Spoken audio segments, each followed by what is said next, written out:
Well, welcome everyone to the Women's and Events panel, which is something pretty near and dear to my heart because I feel like every woman in events I've ever met was really, really cool. And we definitely play in a pretty male-dominated industry, just the way that events are pretty heavy lifting, but all the women are, I mean, I've just never met this many amazing women as in this industry. So it's really exciting.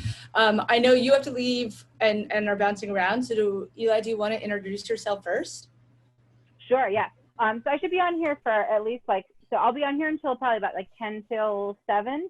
Okay. But so I'm Eli, Eli Somebunny. I am one of the co-producers of this event that we're on right now. So Total Control is my friend George and my project that we're starting. MAYDAY is our first event, and hopefully we'll have a lot more of these. He and I know each other as being previous co-leads for Burning Man Camp. In life, I've been doing all, he just texted me, sure. Kind of got a million things going on right now. But so I do, for the last few years, I've done production design and art direction for film and TV. I also do build teams for bigger immersive events and burns and other things. And I also do my own installation projects. And I was in a band for 11 years when I was much younger. And putting on events, I was a community organizer with different political activism groups. And so putting on events, creating large immersive interactive things is the thing that wakes me up inside. So I love it. And I think that we have a really, really cool opportunity shifting gears to doing digital too, because we have so many different ways to explore it. And we're all just kind of figuring it out right now. This thing that we're on, our festival today is a beta test for what we're trying to do in a bigger, larger way. But I think that's really cool because we have a kind of more interestingly intimate way to interact with each other than we have at events where there's where people are everywhere. So it's cool. I think the shift is really interesting, and I'm really stoked to be on this panel with everybody. Everybody is super awesome. I've been reading the emails, even though I haven't been responding. I'm sorry. And I can't wait to hear what everybody has to say. Thank you so much. Yay! And then Suzanne, I know you've been running stuff around here all day. So do you want to go next? Sure. Hey, everybody. Thank you for moderating, Monera. I actually threw this idea out to George when he and I first started volleying back and forth, and he was like, well, do you want to lead the panel? And I felt like I had just too much on my plate at that point. I said, no, but I'll be on it. So thank you for running with this. Of course. Isn't that what a producer does, right? We come up with ideas and then find people talented enough to actually do it, right? 100%.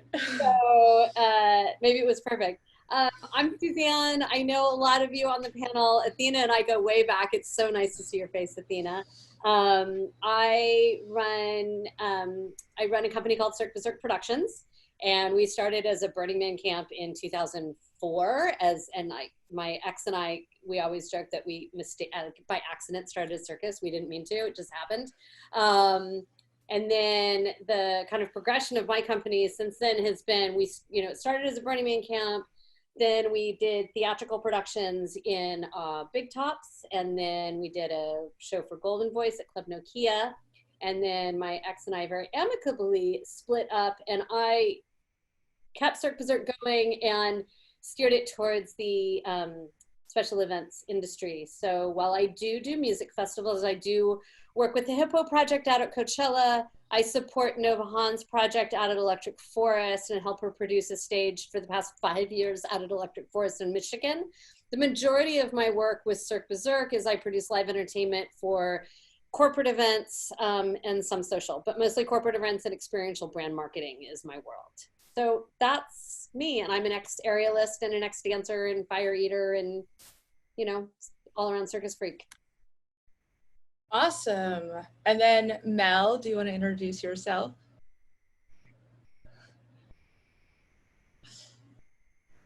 Oh, wait. Let me unmute. All right. Hi. Can you hear me now? Yes. Awesome. I've been working events since 1997. I was young and started out simple and doing album release parties and signings for bands, and then moved into like small concert stuff, into big concert stuff, and then it just, you know, steamrolled from there. And then I ended up up north in Northern California, doing a venue management as event coordinator and producer, and like everything from I'm now making the flyers and running the street team to I'm running concession stands for the event. And it just kept going and kept going. And then I've done everything from like arranging lightning in a bottle to I've been running the stages for LA Burning Man Decompression since 2011. Basically, I just discovered at a young age that I can't enjoy a party or an event unless I'm helping to, you know, produce it, to participate in making it happen. If I can't even show up and help you decorate for your little house party, I will not have fun. So, and when you start talking to people, especially when you start talking to Athena about an idea like that, oh my God, then you gotta do more. And then it's just been going on, and I just feel so alive, you know, when I'm at an event and I have a participation, like making it work. Like I've been also working with our LA Burning Man regional event, Bequinox, since the beginning in the production in any way that I could find. And well, until I started my own theme camp, because that was really fun. And they're like, no, just do your theme camp. It's really cool. Just rock that. So I'm kind of just all over the board. If I don't care if you need an usher, I'm going to do it, you know, because it helps bring an aspect to making the event happen. Because honestly, when we're all working together, that's what makes the crowd and the festival goers and all of the participants actually have fun and experience what they came to experience. And they don't know all of these little people doing all of these little things throughout. And it takes an army. It really takes an army. And even if we can produce a 13,000 person event solely, or if I'm an usher, it doesn't matter, you know, so long as the end result at the end, we're standing there watching everybody leave and everybody's like, oh my God, that was so good. Oh my God, that was so good. I can't wait until the next one.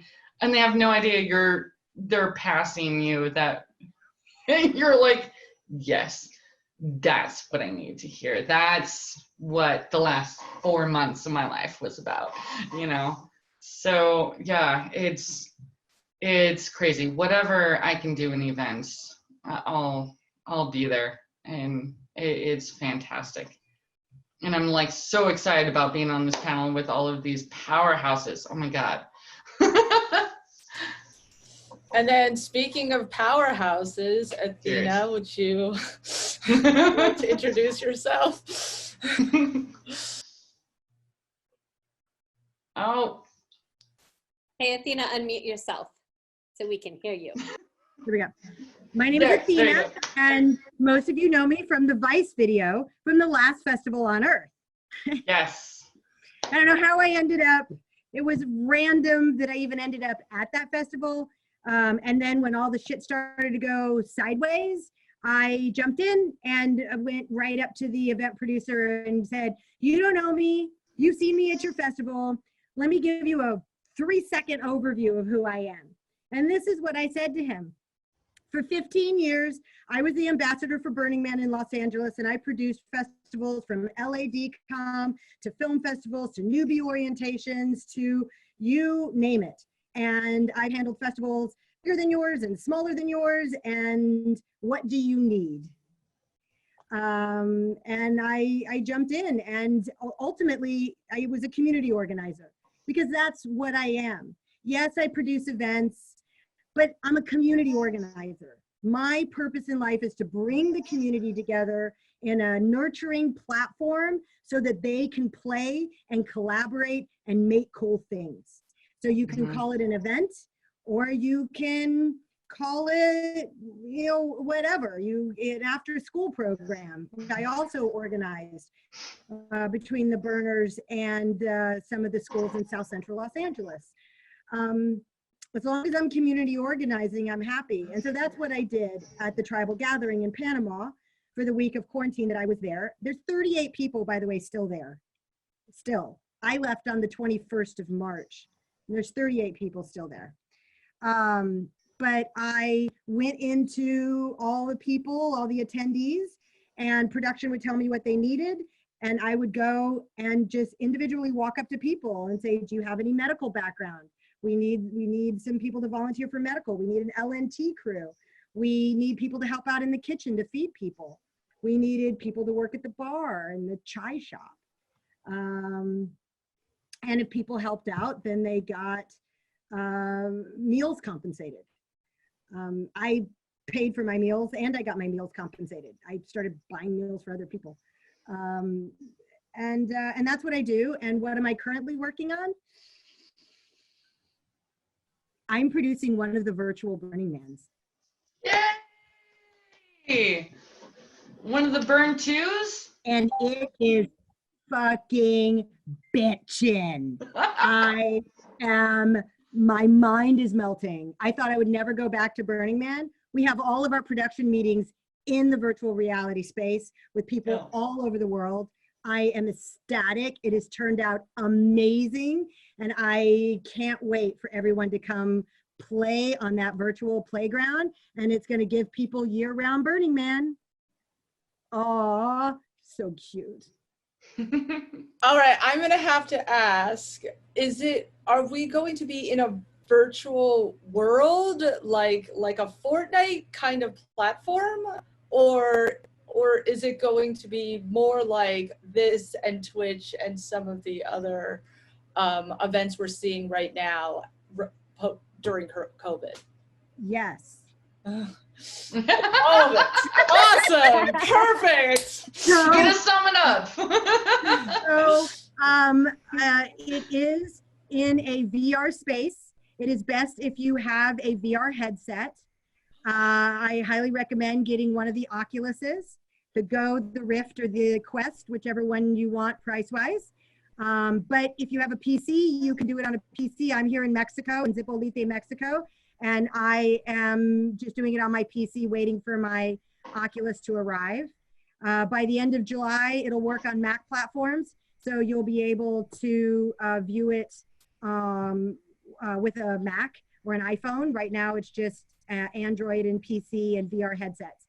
But we're working on all the programming right now. The company whose platform it's on, their developers are 100% on board. The CEO of the company is on board. The main umbrella company is on board, and that's Microsoft. But they're 100% on board, and they're whatever we need, whatever we want. And we have programmers clamoring, building all sorts of environments. It is the Playa. It looks just like the Playa, like the Lego version of the Playa, which is a lot of fun. And then you jump into worlds, and those worlds are theme camps and art installations, and those worlds can be anything you fucking want. You hallucinate it, it can exist. That background that's behind you, that could be a world, and you could just sail down his nose and up his nostrils and into his brain. You can fly. We have flight.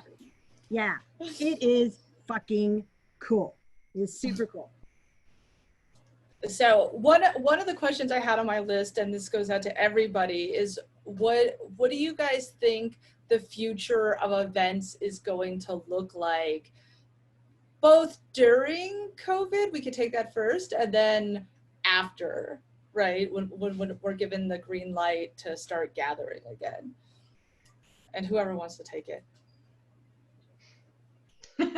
Well, I think Athena was touching on what it looks like now, which is pretty freaking amazing. It's even more like I was looking at the burn too. It's way more than jumping into a virtual reality version of a Lego world. It is amazing. And the ideas of like the temple and the art installations are now like three-dimensional, giant, huge, insane things. Like, so right now, while we're all still in the isolating and we don't have the opportunity to go and gather in more than 3 to 5. Right now, people in our community are so brilliant on the tech side that they are building out Burning Man like Burning Man has never even seen before. Yes. And I mean, like what we're doing right now, mind-boggling. There are 3 stages happening, you know? So I think that's kind of where we're at right now. And we're gonna rock the shit out of this because we have all of the brains to do this and all of the tech to do this properly. But it's a matter of like what we can do with this and how we can do that in between, because we're going to have a time frame of gradually reopening across the world, really, and how we can incorporate what we're doing now on this epic technology scale and how we can incorporate our slow coming back into personal stuff while expressing all of these epic technology things now. So that's our first step. And I think all of you guys have more experience with that because I'm not that tech savvy. You know, I'm not tech savvy either. I'm so thankful for Eli and George to invite me in because this was almost my attempt at trying this. When this whole thing went down, I was at the special events trade show in Vegas. South by Southwest had canceled 3 days before I left. And here I am on a trade show floor in Vegas, everybody is there. Their whole livelihood is special events. More on the side of brand marketing and corporate than musical, but some music.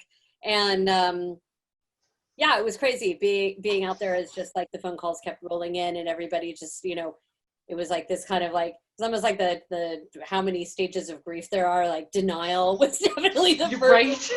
We'll be fine in a couple of weeks. But I went into online events kicking and screaming. I was like, it's not, I am a live theater person. I'm all about I'm all about, for me, being on a Zoom call, love you all, not the same as being in the room with all you wonderful women, right? And I went in really, really kicking and screaming and just got really mad one night. It was like, you know, my husband was trying to be like, you gotta pivot, girl, that drink, right? Like pivot, everybody drink. It's like a drinking. Pivot your business, figure it out. And I was like, I don't want to, I don't like it. But I have to say, for someone who, I'm not a gamer, I'm not a tech person, I don't enjoy being on my computer. It's all about being in person for me. So I am probably like the furthest back to try to drag me into this. And I have been really inspired by how creative people have come up. Like Athena, I'm so excited to see the virtual Burning Man. I can't wait to show it to you. Oh, right, it's so cool. You in particular, I can't wait to show it to you. I can't wait. And then from my end, you know, since I'm more in the special events world, we've been, you know, I said, okay, get your shit together, stop, you know, crying on the couch and watching teenage vampire videos. Which I like teenage vampire movies is my safe zone. So I was like, all right, Suzanne, pull it together, and put out onto a group that I'm on called FET, which is a Facebook group for people in the events industry in Los Angeles. And it was like, hey, could somebody just break this down for me? Like, what do online events look like? Who's been doing it? What's been successful? What has not been successful? And what I'm experiencing is like this interactivity, being able to get in chat rooms and talk to people, being able to connect with people, bringing in that connection that we've lost. For our business, we have sent stilt walkers out to an 8-year-old birthday party the other day for a little guy turning 8. hasn't been in school, couldn't see any of his friends, was like bummed about a Zoom conference, and he walked out, and 10 feet away on the street were stilt walkers and clowns making his birthday happen. Something as simple as just like making. Oh God, that's so good. And then pitching for corporate events where I'm partnering with a company called the One Up Group and pitching choose your own adventure cirque shows where you as a viewer get to direct the show. So we have an acrobat come on stage. He starts his act. Do you want to see him jump through the ring of fire, or do you want to see him do 4 backflips in a row right now? And people vote online and get to like be the choreographer and be the director and decide, you know, what they wear, what costume they put on. We'll be able to do this live as soon as we can socially distance, you know, get to, like say 10 people in a room, where we can have a lighting guy and a video person. So that's kind of for us what's coming up. So that's what we got as far as online. Nothing as amazing as what Burning Man's up to. I can't wait to see that. But on a Totally. scale. And since you brought us all together, Eli, I think you have some really particular insight about what it looks like in this moment. And it's been real interesting. Okay, yeah. So George and I had this same idea right after everything shut down. The last time that we hung out in person, because he's been trapped in Vegas, was the night of the white party in LA, and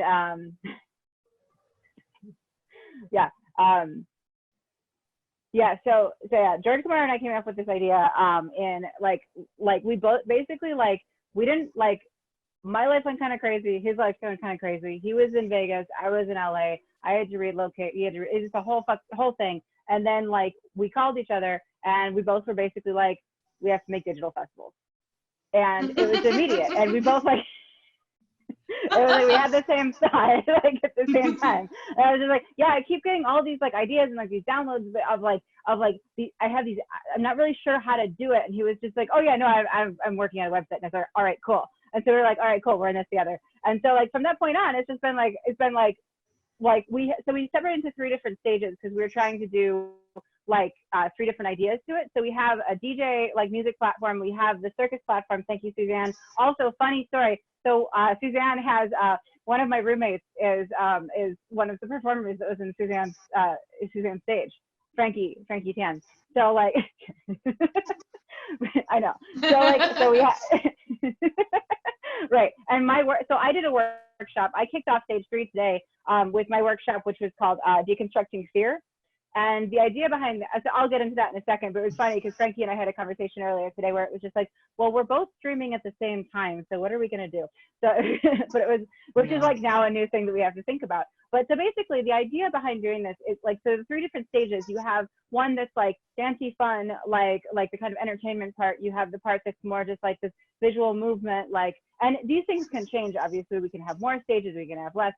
George has been he's building the website. So I was kind of a Luddite, honestly. I'm a very hands-on person. I'm a builder, I'm a fabricator, I'm a designer, but he's been building the website and making it try to feel as much like you're actually at an event as possible. So there's little detours that you can do. You can figure out how to sneak into it. It's there's a whole fun little kind of gamey things to it too. And we have a few different artists whose work is being demonstrated. We have different vendors who are being demonstrated. So it's kind of like being in a tiny little festival.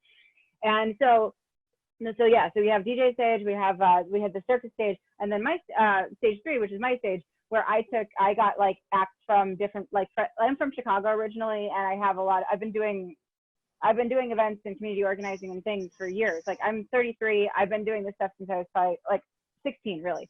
And so just in different capacities and in different groups and and in different ways. And so basically I hit up a few different friends in one in Chicago, one in Nashville, then different LA groups and stuff, and had a combination of different people. I had the concept for stage 3 be darkness to light. And my workshop was kind of incorporated in that too. So basically taking people through this whole paradigm shift that we're experiencing right now, getting into what you're thinking, what you're feeling, how your life is changing, what you're processing, all the things that you're letting go and kind of grieving the loss of, but also this new possibility and this new hope and this new kind of in tuneness with ourselves that a lot of us are feeling.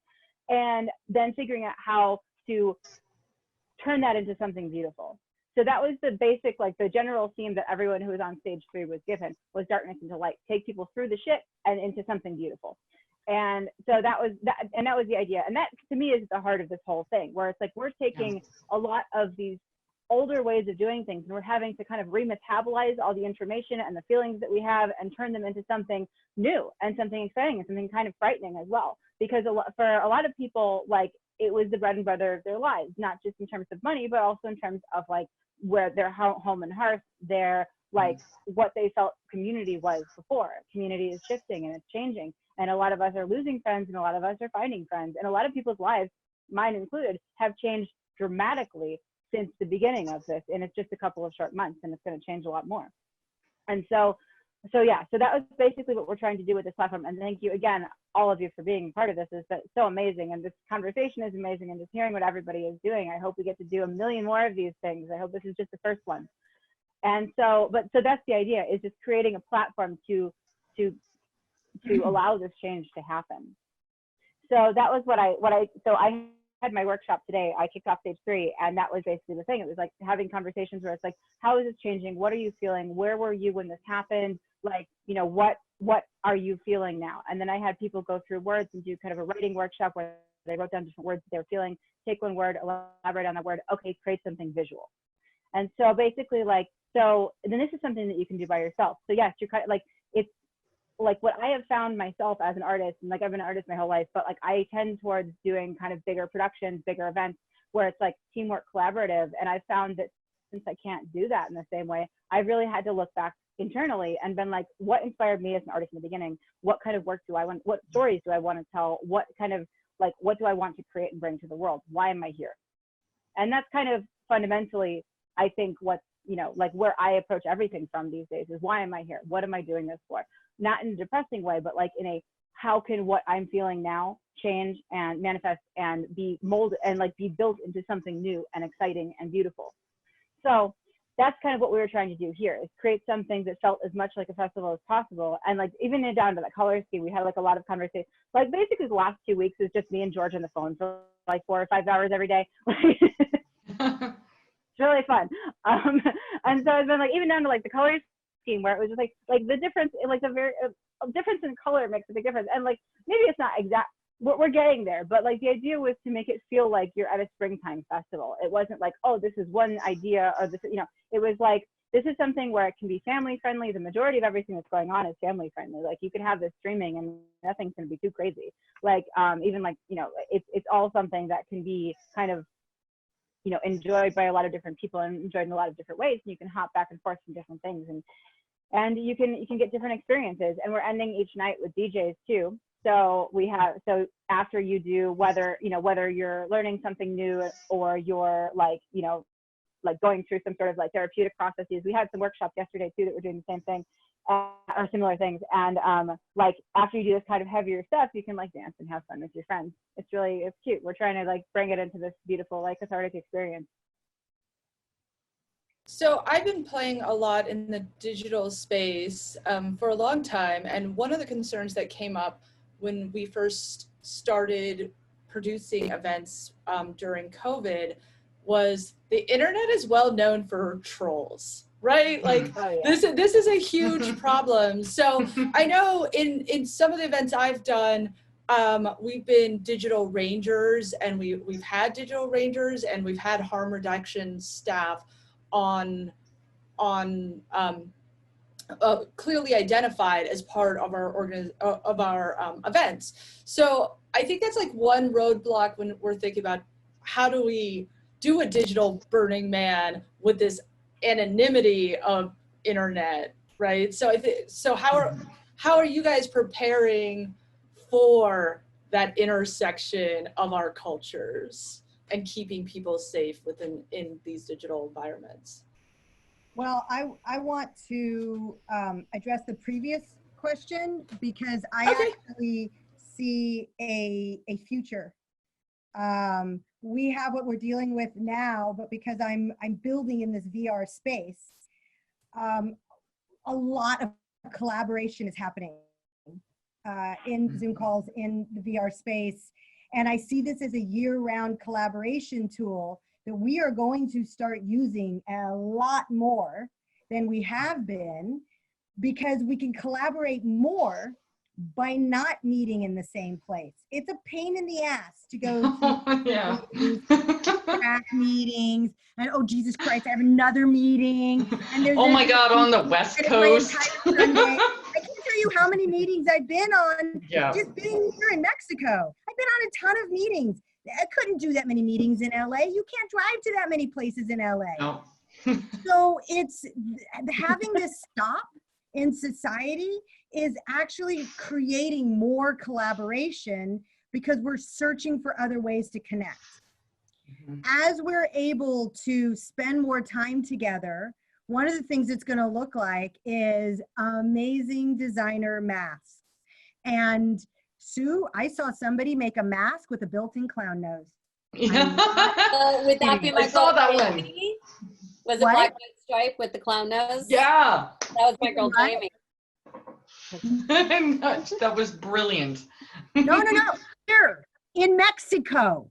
What? Amazing. I love it. Built in, sewn in, so they have more room to breathe. Mask. But I don't think they meant it to be a clown nose, but it looked like a clown nose. So we're gonna have all these designer masks, because 2-3 years down the road, once we get to the point where we can have a couple hundred people together in one place, we're still going to want to wear masks. We're still going to want to protect ourselves and protect other people. You know, if you look at burners, we're really respectful people. And if you're going to respect somebody else, you're going to want to protect them, and you're going to want to protect yourself. Well, Athena, do you think it's also a shift in cultural? I mean, I've traveled a lot in many, many countries in Asia, and it's very, very common to wear masks. Very common. But it's not part of American culture. Don't you think it's like just a cultural shift of acceptance of this is a norm now? Yeah, this is a norm now. And it's not because it's mandated or because you have to. The people that are feeling that way, you know, like, I don't want to be forced to wear a mask. Once all their family starts getting sick, they're going to start wearing a mask out of necessity. So like here in Mexico, most people don't wear masks. The people that are wearing masks, they're older, or they have a health problem they're worried about. They're wearing it out of necessity, out of, I want to take care of myself and other people. I also happen to be in a pueblo that's in lockdown. So like everyone that's here, we're just the people that are here. Food gets brought in to us, but the, I don't know, 800 people that live in Zipolite, we've been locked into the town. So a lot of people don't wear masks, but for an event, things like that are going to change. You know, there's going to be hand sanitizer at the door when you walk in. There's going to be, we're going to start doing things to care for our community. And that's one of the reasons why I really wanted to be on this call, because no one produces nurturing events like women. When a woman produces an event, there is this little caring thing that happens that you don't find with men. And there are male producers that do, but most of the time it's because there's a lot of females on their staff. And there's this caring for the community that happens. And so I was honored to be on this call and excited, because that is what female event producers bring to the equation, is there's this nurturing of the community that comes out of it. So that's what I think the future of events are going to be. But we're not going to have events for like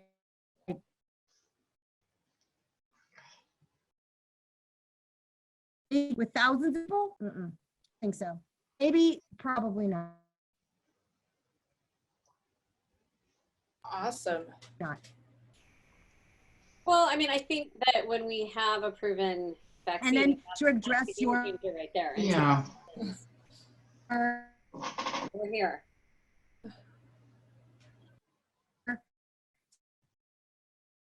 second question.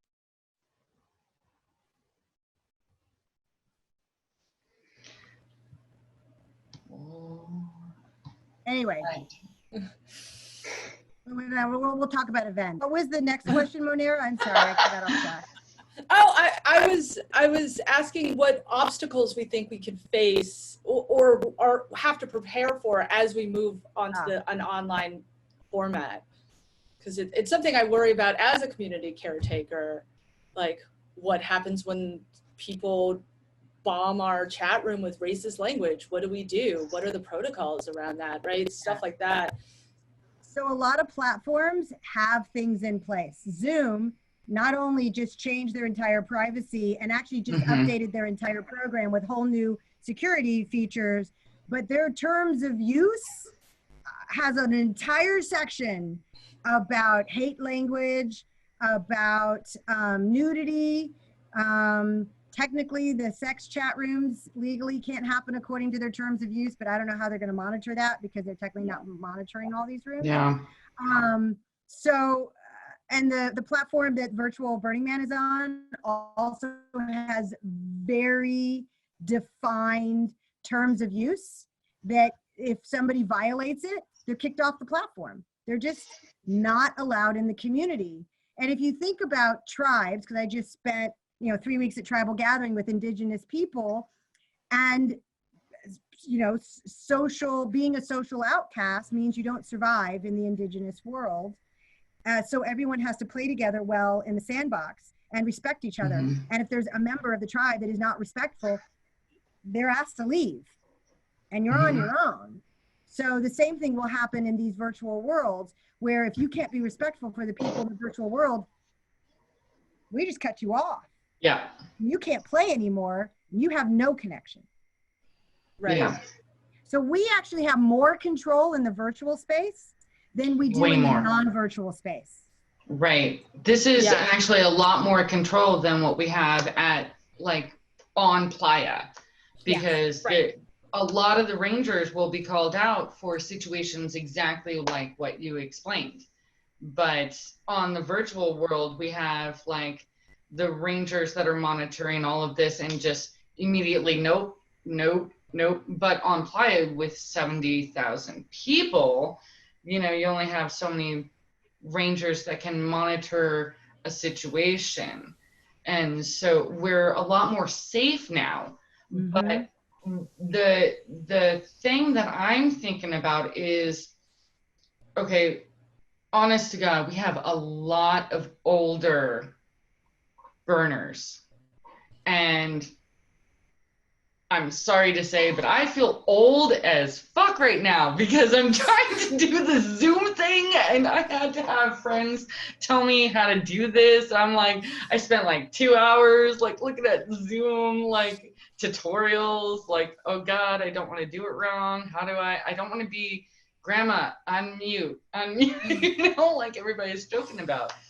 But it's that sort of thing. How do we make sure that we can do the virtual thing and be as inclusive as we should be with not only Burning Man, but all of the other events that we do? We are 100% inclusive and participatory. How can we do that when I swear I spent an entire day greeting people that it was at least 5 hours greeting people at the burn, and I didn't meet a single person under the age of 55. And I'm only 40 and trying to figure out this new technology.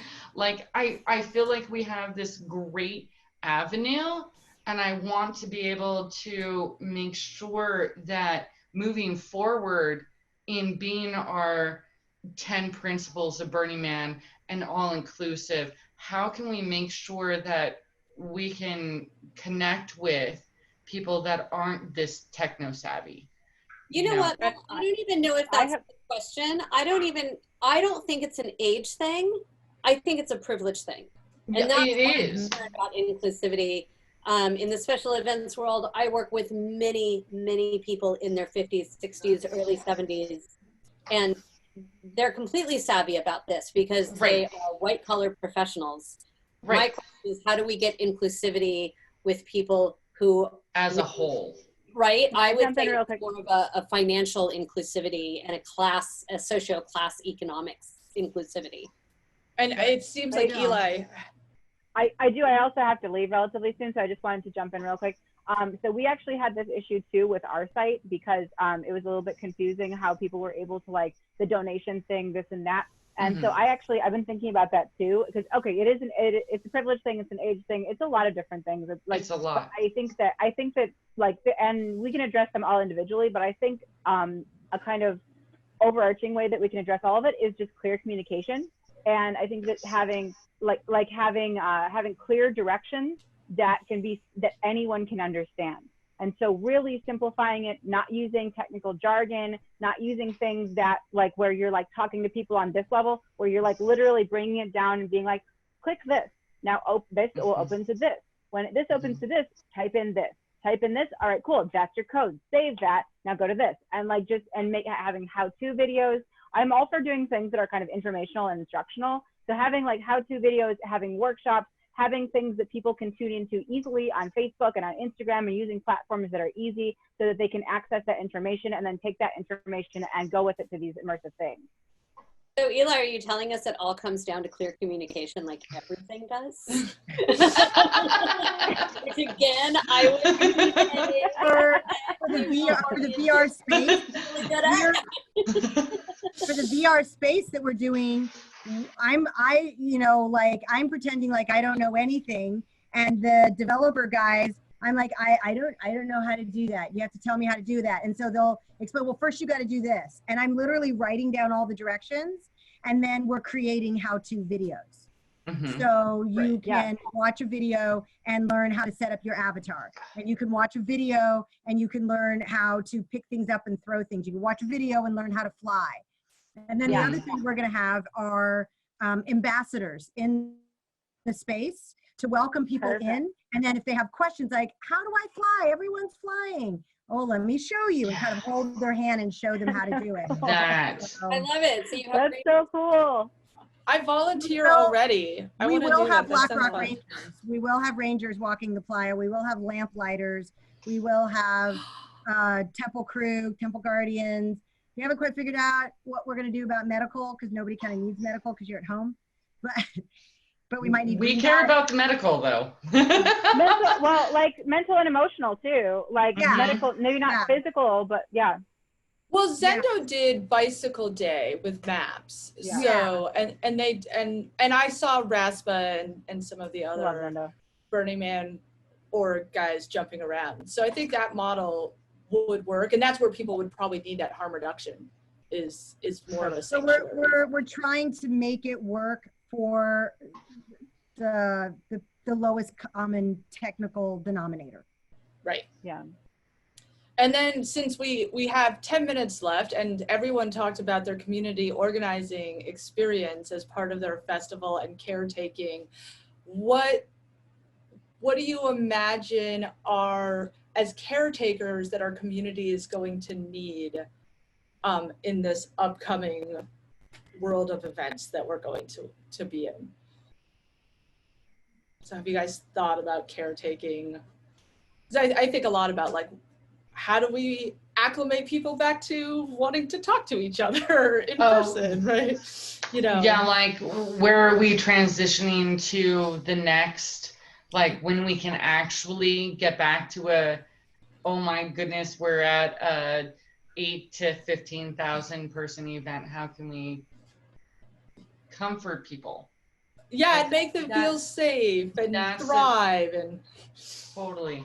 That's been a huge concern of mine, because we're in mid-May, and like every different area is different as far as the stay-at-homes, right? The stay-at-home orders are varying, and a lot of the festivals that we all work and that we all love are postponing.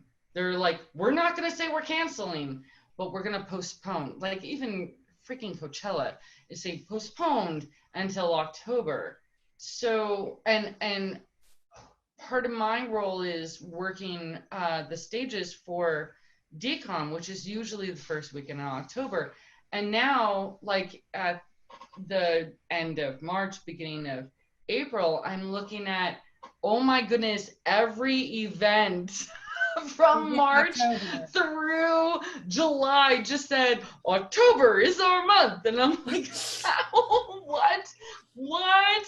How are we going to do that? Because then we have literally every single person in California at an event.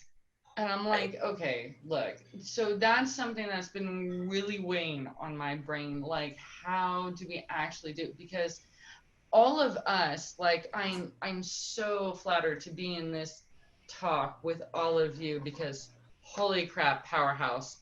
But at least the LA community is looking at us as leaders to give them an assurance and to give them like this, no, we're doing our job to make sure that you are safe, that we're doing our job like more than we normally do, and you know what we do, and we're doing our job to make sure that we're taking extra precautions and we can actually continue, because we all want to get back to the festival. We all want to go party. We're all upset that we don't have the big burn, you know, but we're also concerned about how we move forward safely and with thousands of people at our events. So it's something that I'm still a little perplexed on, because it's a huge burden. As all of you know, it's a huge burden as a producer of an event, and you're looking at an event of 500 to 8,000, or oh my God, the women that run Lightning in a Bottle, it's like 14,000 people. It's a lot to consider. So it's a lot of paying attention to where the states and the government and the CDC is allowing us and slowly introducing more things, and what we can do at the events to assist in the mandates. Like, one of the first things that happened before our regional Burning Man event was postponed. We will do it. One of the first things that they did was they tripled the sanitation stations. So we have our bank of Portos, where each bank of Portos of, I don't know, like 8 to 10, maybe 12, would have a hand washing station and a sanitizing station. They tripled the sanitizing stations. So it's things like that that can make sure that we can still be safe and interact and not be high germs, you know?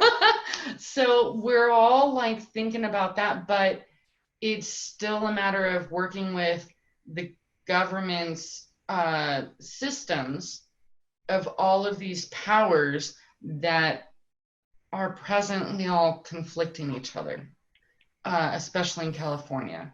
I'm not sure what it is going on in Mexico. I would love to hear about that. But in California, we're a lot confused. But we all want to like make sure that our main focus is making sure that all of our festival goers feel comfortable and happy and safe, and we can go, and even if you can't go and hug the person that you fucking love and miss and haven't seen since the last festival, you can at least elbow bump, you know? So we're all working on that, and it's a day-to-day process. But I would love to hear about what other areas are doing, because I'm in LA, and LA is the second worst next to New York. So we're a little more constrained, you know? I think in the special events industry, it's going to be social first because it's small. Elle needs to go. Oh, sorry. Oh, I'm sorry. Thank you, Eli. Yes. So Eli Somebunny, thank you so much again for being part of this event, and hopefully there will be more of these coming up super soon. This is wonderful. This panel was amazing, and you all are amazing. And we're recording this, so this will be somewhere this will exist. So again, thank you so much for being part of this wonderful beta test. It's an honor to be here with all of you. Thank you, Eli. Yay for all your hard work. Bye. But yeah, I was just, you know, in the special events industry, it's obviously going to be small social gatherings coming online first. Corporate, I think once Facebook and who else? Facebook and one other company, I think it was Microsoft actually, they said we're not doing, there's no way we're doing another live event until 2021. And so much of my income comes from doing large tech events. So when I heard that, I was like, oh, gotta figure something else out. Because no company wants to be the company that had the first rollout, right? And then what I'm seeing from how Electric Forest rolled it out is, you know, first they tried to postpone, and then, you know, they've really just been following in mandates by scientists and local governments and respecting that. You know, we thought we could postpone Electric Forest until September, and then when it became apparent that that was not the right and safe thing to do, we're going to try again in 2021, and that's just how it is. And what city and state was that in? It's Rothbury, Michigan. Michigan. Okay. I know that was going to be my first Electric Forest. I have the shift pod and everything, but I'll just wait. It's okay. It's totally fine. Yeah, my favorite. Athena and I actually we toured in a rock band together for years and years called Mutator, and so we got to see so many different festivals on our time with that. And I have to say, Electric Forest is hands down one of my favorites. Yeah, I heard it was the producers festival. Like, yeah, if you like, so. If you produce festivals, that's the one you go to. Yeah, I've been communicating with the producer of Tribal Gathering because it's a very special festival. I wouldn't even call it a festival. It is really a gathering. And he works very hard at bringing the tribal representatives. We had 60 different tribes from all over the world represented at Tribal Gathering. And yeah, it's a whole bunch of, you know, kids, hippies, whatever, and they pay for the festival to happen. But the beauty of the festival is that all these representatives are all these indigenous people that would never even meet ever, are together in Panama. My goodness. Attending each other's workshops, and they're attending each other's cultural exchanges and their ceremonies and their this. It's amazing. And it's in paradise. One of the most beautiful places I've ever been in my entire life. Hands down, like crazy beautiful. Oh, I saw some of those locations. It was so beautiful. Gorgeous. But the thing is that the story, the perpetual story of white man into an indigenous world and bringing his diseases, and then everyone dies. So it was like when COVID happened, and we were like, oh, thank God all the indigenous people left already. And they were like, wait, they left already. They're going to take it home with them. And so, oh my God, you know, different people have been checking in with them, and amazingly, no one at the festival got it, and none of the indigenous groups took it home with them. And awesome. It was absolutely amazing. But can the festival happen again? I don't know. That's a really dangerous prospect. Unless it happens online. That you're talking about people that live in the middle of a jungle that have a single solar panel for electricity. Yeah, right. That you have to travel 2 days to get an internet signal. Hey, all you women, I need to jump off because I'm going to celebrate my birthday with my mom right now, and just so honored to be on this with you. Athena, it was so lovely to see you. Lovely to see you too. And we'll connect because I want to show you what I'm working on. I can't wait to see you, girl. It's amazing. Perfect. All right. Thank you guys. And yeah, we're at 7:02. So yeah. I will talk to you guys all soon. And I think George has the recording. So yay. Awesome. Thank you guys. Thank you. So honored. Ciao. Bye. Bye.